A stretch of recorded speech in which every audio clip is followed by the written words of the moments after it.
Hello दोस्तों, स्वागत है आपका।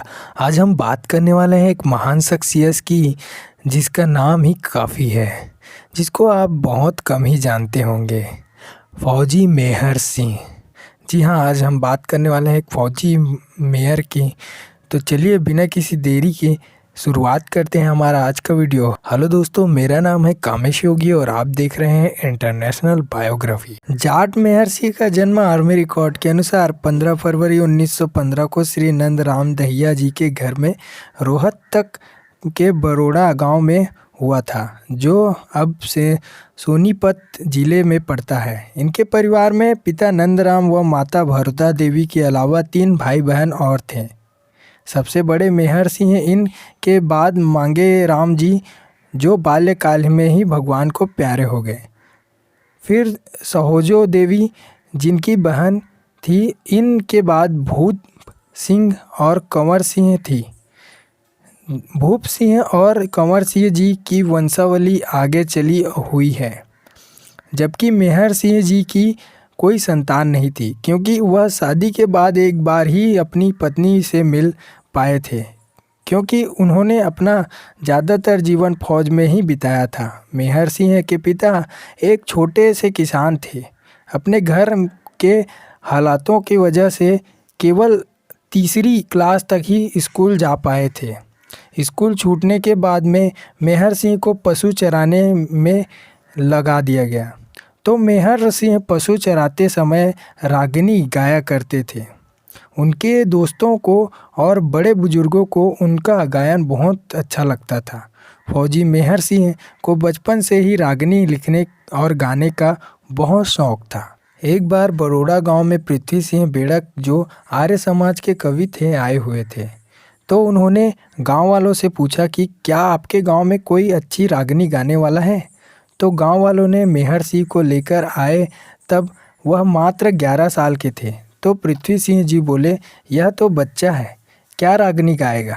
तब मेहर सिंह जी ने यह भजन गाया, 2 दिन का जीना क्या दुनिया है, हनुमान जरा सा जगत में देखा अजब तमाशा। मेहर सिंह जी का यह भजन सुनकर पृथ्वी सिंह जी ने कहा, जो बात उन्होंने भजन में गाई है वह एक बुजुर्ग को लेकर की गई है और आपको गाने का बढ़िया तरीका है। आपके कंठ में सरस्वती जी का वास करती है। पृथ्वी जी ने मेहर सिंह की गायक के में बहुत ही तारीफ की थी। बाद में मेहर सिंह जी ने उनके बारे में एक रागिनी में पंक्ति भी लिखी थी। एक साधु ने वरदान दिया, मेरी गुंज शिखर में चढ़ गई, कुछ तो पहला बढ़ ग रही है थी, कुछ और आगे सी न बढ़गी। साधु ने वरदान दिया, मेरी गुण शिखर में चढ़ गई, कुछ तो पहला बढ़ ही थी, कुछ और आगे सी न बढ़ेगी। साधु जी की बात उन्होंने पृथ्वी सिंह जी के बारे में ही किया था। इस तरह मेहर सिंह का काफ़ी नाम होने लगा। मेरे सिंह जहाँ भी जाते हैं वहीं रागिनी गाने और सुनने लग जाते थे। मेहर सिंह के पिता नंदराम दहिया जी को मेहर सिंह का गाना बजाना पसंद नहीं आया था, क्योंकि उस समय गाना बजाना जाटों का काम नहीं था। इस कारण जाट मेहर सिंह जी को बहुत ही मार पड़ती थी। अपने पिता से मार खाने के बाद भी उन्होंने एक रचना कर डाली थी। जब फौजी मेहर सिंह ने गाना बजाना नहीं छोड़ा, तब उनके पिताजी ने इनकी शादी उज्ज्वला समलपुर के लाखी राम की पुत्री प्रेम कौर से करवा दी। लेकिन इसके बावजूद भी वे ऐसे ही रागिनियाँ लिखते गाते रहे। एक बार इनकी शादी से पहले संबलपुर में चौपाड़ के लिए किसी गायक को बुलाया गया था, चंदा इकट्ठा करने के लिए। तो वह गायक बीच में छोड़कर भाग जाता था। तो संबलपुर निवासी चंदा इकट्ठा करने के लिए मेहर सिंह को लेने बरोड़ा गांव पहुंचे, जहां मेहर सिंह के पिता ने मेहर सिंह को ईख की रखवाली करने के लिए खेत में ड्यूटी लगा दी थी। तब मेहर सिंह ने कहा कि यहाँ पर एक व्यक्ति को रखवाली के लिए रहना होगा, इसके बाद मैं तुम्हारे साथ संबलपुर चलूँगा। तब उनके खेत में एक व्यक्ति रह गया, किंतु वह भी मेहर सिंह की रागनी सुनने के लिए वहाँ से चला गया।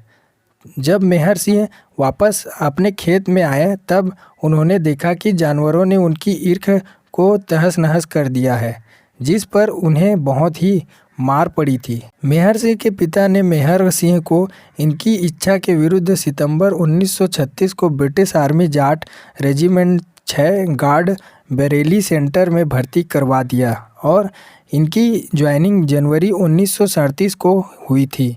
मेहर सिंह ने इस पर भी एक रागनी लिख डाली कि देश नगर घर गांव छूट गया, कितना गाना गाया रे, कह जाट तू डूब हलिया, बाप मेरा बकवाया रे।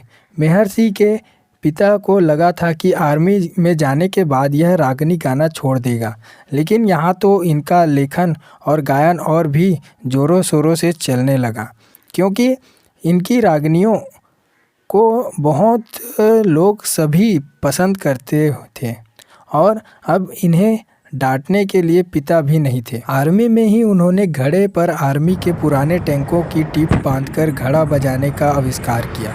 हालांकि घड़े को मान्यता जगन्नाथ जी ने दिलवाई थी। ऐसे ही चलते चलते मोहन सिंह ने INA का गठन किया और मेहर सिंह जी ब्रिटिश आर्मी छोड़कर INA के गोरिल्ला रेजिमेंट में भर्ती हो गए।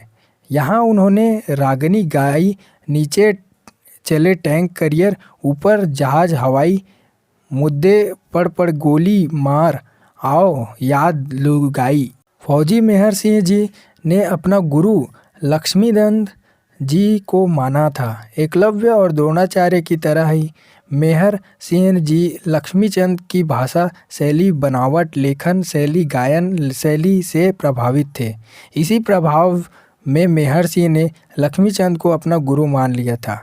मेहर सिंह जी कोई प्रोफेशनल गायक नहीं थे कि कहीं किसी कार्यक्रम की सफाई लेकर गाना गाया हो। वह अपनी मर्जी से के गायक थे, जब मन हुआ तब गाया करते थे।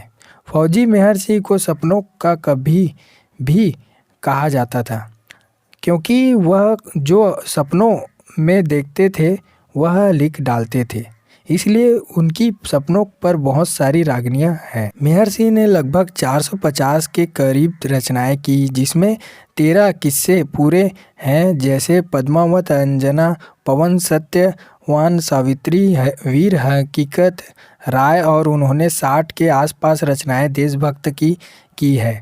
उन्होंने वियोग, श्रृंगार रस, खेती बाड़ी, लगभग हर वर्ष पर रागनियों की रचना की है। सुभाष चंद्र बोस के किस्से में 17 रागनियाँ मेहर सिंह जी की है, जिसमें मुख्य घड़ी न बीती न पाल गुजरे, उतरे जहाज शिखर ते, बरसन लागे फूल बोस पर हाथ मिल हिटकार ते। इसके बाद रायफल चाहल जी ने, जो आकाशवाणी के डायरेक्टर थे, उन्होंने मेहर सिंह जी की एक पुस्तक भी निकाली थी। कुछ समय बाद INA की कमान सुभाष चंद्र बोस ने संभाल ली।